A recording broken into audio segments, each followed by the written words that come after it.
बिस्मिल्लाहिर्रहमानिर्रहीम। Welcome back. Chemical reactivity and reactions of aldehydes and ketones के ऊपर बात स्टार्ट होने जा रही है। जैसे ही ये डिस्कशन स्टार्ट होगी तो एक सबसे इम्पॉर्टेंट चीज़ जो आप लोगों को यहाँ पे बतानी है, जो आप लोगों ने सीखनी है, उसके अंदर हम लोग ये देखेंगे कि यहाँ पे दो तरह के एटम्स हमें नज़र आएंगे कार्बोनाइल ग्रुप के अंदर। एक ऐसा कार्बन जिस पे आपको पार्शियल पॉजिटिव चार्ज नज़र आ रहा है और एक ऐसा ऑक्सीजन जिस पे आपको पार्शियल नेगेटिव चार्ज नज़र आ रहा है। इसका मतलब ये है कि ये कार्बोनाइल ऑक्सीजन है और ये कार्बोनाइल कार्बन है।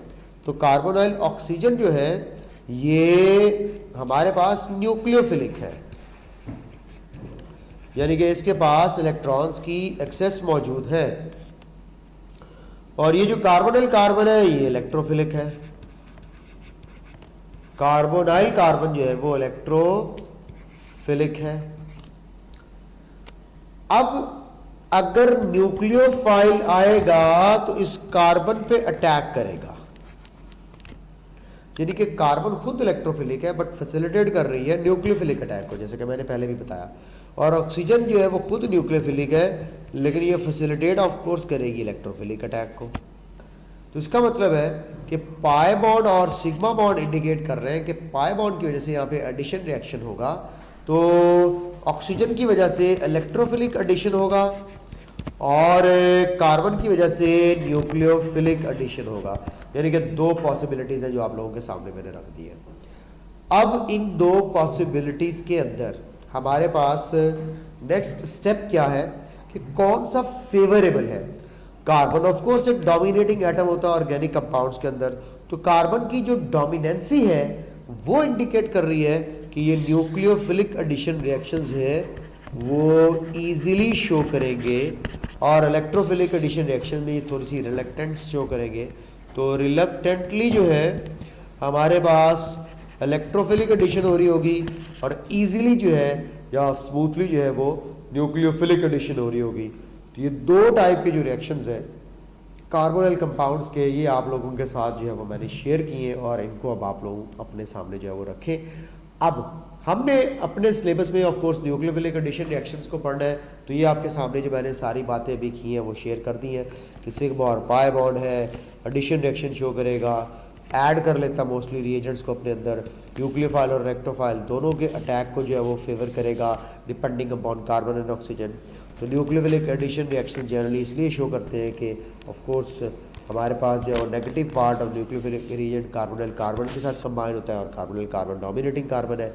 ये रिएक्शन बेटे एसिड कैटालाइज भी हो सकते हैं और बेस कैटालाइज भी हो सकते हैं।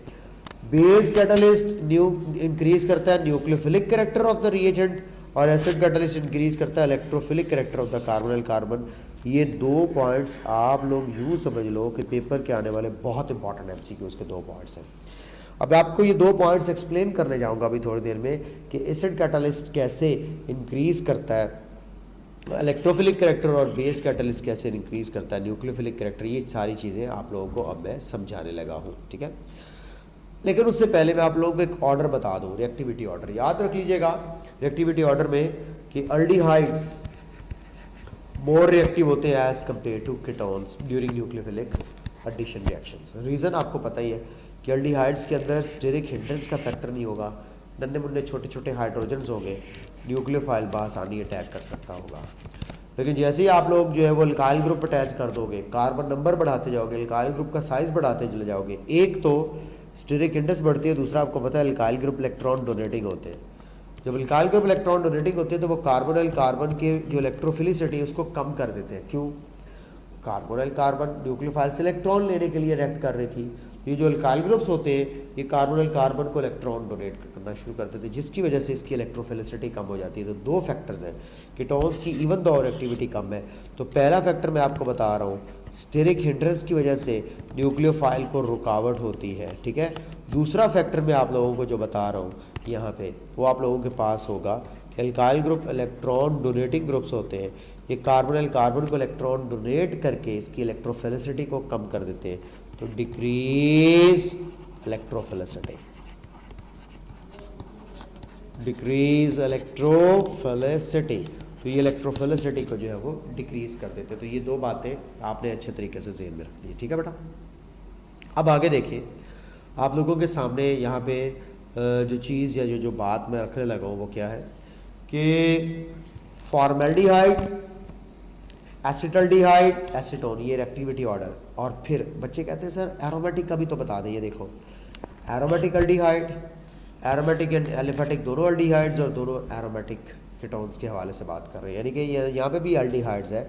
इसका मतलब क्या हुआ कि ऑर्डर ये बना, ऑर्डर कुछ इस तरह से बना कि हमारे पास एक है बेंजल्डिहाइड,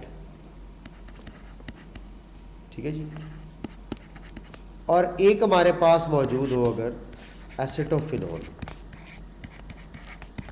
जैसे जैसे रिंग पे लगते चले जाएंगे ऑफ कोर्स रिएक्टिविटी कम होती जाएगी। और फिर हमारे पास है बेंजोफिनोल। तो अगर आपसे इनके दरमियान रिएक्टिविटी ऑर्डर पूछे तो उम्मीद है आप बता सकते होंगे कि ये बेंजल्डिहाइड एक तरफ हाइड्रोजन है तो कार्बोनिल कार्बन पर बासानी अटैक हो पाता है। और वैसे भी अल्डिहाइड्स के अंदर जो है वो ये जो रेजोनेंस स्टेबलाइजेशन हो जाती है, जो पाई इलेक्ट्रॉन्स है ये घूमने फिरने के लिए चले जाते हैं या रिंग के पास, जिसकी वजह से रिएक्टिविटी कम हो जाती है। अब जितने रिंग हो गए उतने इनके घूमने फिरने का चांस है वो ज़्यादा हो जाएगा। घुमाते घुमाते घुमाते कहीं रिंग से बाहर पहुँचेंगे तो ऑफ कोर्स रिएक्शंस के लिए अवेलेबल होंगे पाई इलेक्ट्रॉन्स को, एडिशन रिएक्शन हो रहा है। तो इसका मतलब यही हुआ कि एलिफेटिक पहले आएगा, एलिफेटिक अल्डिहाइड्स, फिर आएंगे हमारे पास एलिफेटिक कीटोन्स, फिर हमारे पास आएगा एरोमेटिक अल्डिहाइड्स, फिर हमारे पास आएंगी एरोमेटिक कीटोन्स। तो ये ऑर्डर जो है ये रिएक्टिविटी का आपके सामने मैंने रख दिया। पहले एलिफेटिक अल्डिहाइड्स एंड कीटोन्स, फिर एरोमेटिक अल्डिहाइड्स एंड कीटोन्स, ये इनकी रिएक्टिविटी का ऑर्डर आप लोगों के सामने मैंने डिस्प्ले किया। एक और भी बड़ी मज़ेदार बात आपको बता दूँ, पेपर में सवाल आ सकता है कि अगर हैलोजन्स लगा दिए जाए एल्काइल ग्रुप में फिर रिएक्टिविटी का ऑर्डर क्या होगा। तो फिर आपको पता होना चाहिए जितना ज़्यादा हाई इलेक्ट्रोनेगेटिविटी का हैलोजन होगा वो उतनी इलेक्ट्रॉन डेंसिटी अपनी तरफ खींचेगा, जिसकी वजह से इस कार्बन की इलेक्ट्रोफिलिसिटी में इजाफा हो जाएगा तो रिएक्टिविटी भी बढ़ जाएगी। तो increasing electrophilicity of carbonyl carbon results in the increase in the rate of the reaction towards the nucleophiles. तो ये फ्लोरीन, क्लोरीन, ब्रोमीन और आयोडीन के अंदर भी एक रिएक्टिविटी ऑर्डर आपको बता दिया कि अगर आप अल्डिहाइड्स या कीटोन्स वगैरह के अंदर हैलोजन्स लगा देते हैं तो फ्लोरीन का इलेक्ट्रॉन विदड्रॉइंग इफेक्ट कार्बन की इलेक्ट्रोफिलिसिटी को बढ़ाकर रिएक्शन को स्पीड अप कर देता है। ठीक है, तो ये एक रिएक्टिविटी की इंपॉर्टेंट आप लोगों को बात बता दी, एरोमेटिक का भी बता दिया। तो टाइप ऑफ रिएक्शंस जो अल्डिहाइड्स और कीटोन्स की हम लोगों ने पढ़ने हैं उसमें किस किस टाइप के रिएक्शंस होते हैं। तो बेटे एक तो अभी हम लोगों ने बात बार बार कर ली, न्यूक्लियोफिलिक एडिशन रिएक्शंस होते हैं। दूसरा हम लोग इसके रिएक्शंस पढ़ेंगे ऑक्सीडेशन। तीसरा हम लोग इसके रिएक्शंस पढ़ेंगे रिडक्शन रिएक्शंस। तो न्यूक्लियोफिलिक एडिशन रिएक्शंस भी होंगे, ऑक्सीडेशन भी होंगे, रिडक्शन भी होंगे। एक होते हैं reactions due to alpha hydrogen, वो इसी न्यूक्लियोफिलिक एडिशन के अंदर हम लोग वो पढ़ लेंगे। वो एल्डोल कंडेंसेशन और कैनिज़ेरोस रिएक्शन की मैं बात करना चाह रहा था। ये तीन टाइप के मेजर रिएक्शंस हैं जो हमारे सिलेबस में। अब न्यूक्लियोफिलिक एडिशन रिएक्शंस भी दो तरह का, जैसे कभी बात हुई, एक हमारे पास जो है वो एसिड कैटालाइज्ड है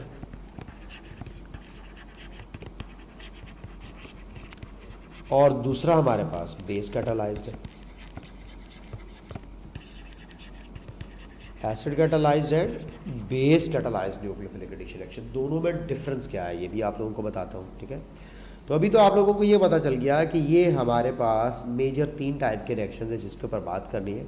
तो क्यों ना लगे हाथों आप लोगों को डिफरेंस बता दूँ एसिड कैटालाइज्ड और base catalysed nucleophilic addition reactions के अंदर।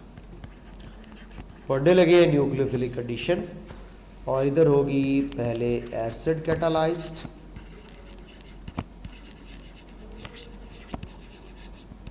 और इधर हमारे पास होगी बेस कैटालाइज्ड।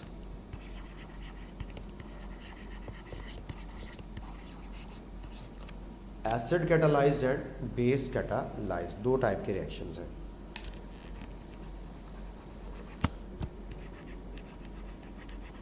सबसे पहले नंबर पर एसिड कैटालाइज्ड ने क्या करना है, आइए ज़रा देखते हैं। ये आया एसिड, ये रहा आप लोगों के पास कार्बोनिल कंपाउंड। आप ज़रा थोड़ा सा मुलाहिजा फरमाएं, क्या मुलाहिजा फरमाएं, मुलाहिजा ये फरमाएं कि एसिड कैटलिस्ट को लपक कर अपनी तरफ पकड़ेगा कौन? ऑक्सीजन, क्योंकि वो इलेक्ट्रोफाइल के तौर पे आ रहा है। ये देखो ऑक्सीजन लपकी, हाइड्रोजन को पकड़ा और इसके रिजल्ट में देखें आपके सामने एक प्रोडक्ट बनी जो कि मैं ये बना, ऑक्सीजन इलेक्ट्रॉन डेफिशिएंट हो गई, जोड़ लिया अपने साथ हाइड्रोजन को और आपके पास अभी भी ये कार्बन पार्शियल पॉजिटिव चार्ज के साथ है, जो कि एक वीक इलेक्ट्रोफिलिक कार्बन नज़र आ रही है क्योंकि चार्ज इनकम्प्लीट है, पार्शियल है। ऑक्सीजन हाई इलेक्ट्रोनेगेटिव का एटम है, हाई इलेक्ट्रोनेगेटिविटी का एटम है, ज़्यादा देर तक खुद को इलेक्ट्रॉन डेफिशिएंट नहीं रख सकता, इधर उधर देखेगा, इसको नज़र आएंगे साथ ही पड़े हुए पाई इलेक्ट्रॉन्स और वो मन चले दीवाने मस्ताने से होते हैं, वो फ़ौरन से ऑक्सीजन की तरफ चलेंगे कि ऑक्सीजन ने इशारा किया, लो तूने किया इशारा और हम चले आए। तो ये आप लोगों के सामने पाई इलेक्ट्रॉन्स इस वक्त ऑक्सीजन की तरफ शिफ्ट होने जा रहे हैं। जैसे ही ऑक्सीजन की तरफ शिफ्ट होंगे तो आप लोग देखिएगा कार्बन के इलेक्ट्रॉन भी ऑक्सीजन के पास पहुंचे हुए होंगे क्योंकि ऑक्सीजन की इलेक्ट्रोनेगेटिविटी ज़्यादा है, ऑक्सीजन का कोटा पूरा और अब बेचारी इलेक्ट्रॉन डेफिशिएंट आपको नज़र आ रही होगी कार्बन। अब इस वक्त ये शदीद वाली इलेक्ट्रोफिलिक कार्बन बन गई है। कौन सी वाली? शदीद वाली इलेक्ट्रोफिलिक कार्बन। तो ये इस वक्त वीक इलेक्ट्रोफाइल के तौर पे यहाँ पे थी, अब इस वक्त यहाँ पे बन चुकी है स्ट्रॉन्ग इलेक्ट्रोफाइल। तो ये स्ट्रॉन्ग इलेक्ट्रोफिलिक कार्बन आप लोगों के सामने मैंने रख दी है। तो एसिड कैटलिस्ट ने क्या करना है, पेपर में आ जाए तो हम कहेंगे increase the electrophilicity of carbonyl carbon, जो पॉइंट मैं पीछे बता कर आया था। बेस कैटलिस्ट को देखते हैं कि ये क्या करता है। ये रहा OH नेगेटिव, ये एक लूला लंगड़ा सा काले मुंह वाला आप लोगों के सामने न्यूक्लियोफाइल मौजूद है जो कभी तैयार नहीं हुआ, मेकअप शेकअप नहीं हुआ, वीक न्यूक्लियोफाइल है।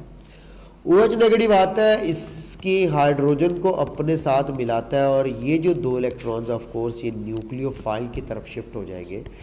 तो ज़रा गौर करें कि आपके पास जो एक वीक न्यूक्लियोफाइल था, इलेक्ट्रॉन मिलने के बाद मेकअप शेकअप होने के बाद एक स्ट्रॉन्ग न्यूक्लियोफाइल में कन्वर्ट हो गया है। तो एक वीक न्यूक्लियोफाइल की न्यूक्लियोफिलिसिटी बढ़ाकर उसको स्ट्रॉन्ग न्यूक्लियोफाइल में कन्वर्ट करना किसका काम है? बेस कैटलिस्ट का काम है। और कार्बन की इलेक्ट्रोफिलिसिटी बढ़ाना एसिड कैटलिस्ट का काम है। तो इस तरह से आप लोगों के सामने मैंने एक तरफ बेस कैटालाइज्ड रिएक्शंस बता दी और एक तरफ एसिड कैटालाइज्ड रिएक्शन बता दिए। अब इनकी डिटेल पढ़नी है तो सबसे पहले base catalysed nucleophilic addition reactions को पकड़ते हैं। ये टोटल तकरीबन 6-7 के करीब आपके पास रिएक्शन, यहाँ पे 6 हैं जो आपके सिलेबस के हैं। उसमें सबसे पहले नंबर पर रिएक्शन है हाइड्रोजन सायानाइड के साथ, जिसके रिजल्ट में आपको जो प्रोडक्ट मिलती है वो मिलती है सायानोहाइड्रिन्स। सायानोहाइड्रिन्स प्रोडक्ट होती है, ये आप लोगों ने याद रख लेनी है चीज़ें। दूसरे नंबर पर रिएक्शन है सोडियम बाईसल्फाइड के साथ, जिसके रिजल्ट में आप लोगों को बाईसल्फाइड अडक्ट मिलती है। बाईसल्फाइड अडक्ट, वाइट कलर के प्रेसिपिटेट्स होते हैं, बाईसल्फाइड अडक्ट। एसिड कैटालाइज्ड और बेस कैटालाइज्ड की अडक्ट सेम होती है, सिर्फ मैकेनिज्म डिफरेंट होते हैं, याद रख लीजिएगा। आपसे सवाल पूछ सकते हैं कि एसिड कैटालिस्ट और बेस कैटालिस्ट की अडक्ट सेम होती है, ये डिफरेंट, तो आप कहेंगे सेम, सिर्फ मैकेनिज्म डिफरेंट होता है। तीसरे नंबर पर जो हमारे पास acid catalysed base catalysed nucleophilic addition reactions होंगे, उसमें ग्रिग्नॉर्ड रिएजेंट के साथ रिएक्शन RMgx, और यहाँ पे अल्कोहल्स बनती है, अगर आपको याद हो कि ना याद हो, ठीक है। चौथे नंबर पर जो रिएक्शंस है ये है एल्डोल कंडेंसेशन, और इसके रिजल्ट में एल्डोल्स बनते हैं। पांचवें नंबर पर है कैनी-ज़ेरोज़ रिएक्शन, जिनके पास अल्फा हाइड्रोजन नहीं होती, तो कैनी-ज़ेरोज़ रिएक्शन। कैनी-ज़ेरोज़ रिएक्शन के रिजल्ट में आप लोगों को alcohols plus salt of acids मिलते हैं, ठीक है ना। ये सीधे सीधे MCQs हैं। और छठे नंबर पर बड़ा मशहूर मरूफ हेलोफॉर्म रिएक्शन, तो हेलोफॉर्म में जो आइडोफॉर्म बनता है वो रिएक्शन है जिसके अंदर आइडोफॉर्म की फॉर्मेशन होती है।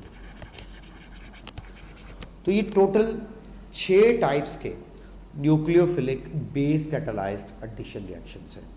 इनकी अब वन बाय वन करके हम लोग डिटेल पढ़ेंगे। लाइक आप सबसे पहले हाइड्रोजन साइनाइड की एडिशन देखोगे, उसमें जो इंपॉर्टेंट पॉइंट्स होंगे आपको वो बताऊंगा, सोडियम बाइसल्फाइड की एडिशन के अंदर बताऊंगा, और ये सारी चीज़ें। तो क्यों ना एक बिल्कुल सेपरेट वीडियो बनाऊं जो कि हो ही किसके ऊपर, base catalysed nucleophilic addition reactions के ऊपर, फिर एक सेपरेट वीडियो बने acid catalysed nucleophilic addition reactions के ऊपर, और उसके बाद फिर एक ऑक्सीडेशन और रिडक्शन की वीडियो बने, ठीक है, और एक एंड पे ऐसे रिएक्शंस की वीडियो बने जो कि अल्डिहाइड्स और कीटोन्स को डिस्टिंग्विश कर सकते हैं। इट मीन्स दैट कि मुझे अभी फर्दर मोर 4 मज़ीद वीडियोस बनानी है, बनाते चले जाते हैं। देखिएगा नेक्स्ट वीडियो। खुदा हाफिज़।